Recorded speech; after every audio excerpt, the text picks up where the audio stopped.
30 நாள் சுற்றுலா விசாவில் வந்து 25 ஆண்டுகள் தாய்லாந்திலேயே தங்கிவிட்ட பிரிட்டன் நாடவர் ஒரு வழியாக பிடிபட்டுள்ளார்.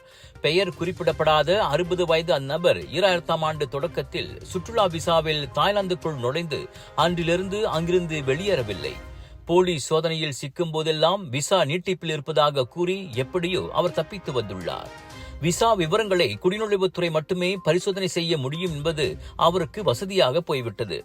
இந்நிலையில் வட தாய்லாந்தின் சியாங்மாய் மாகாணத்தில் திங்கட்கிழமை நடத்தப்பட்ட குடிநுழைவுத்துறை சோதனையில் அவர் சிக்கினார்.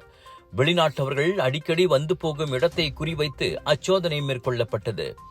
மொத்தமாக 9135 நாட்கள் அவர் தாய்லாந்தில் சட்டவிரோதமாக தங்கியுள்ளார்.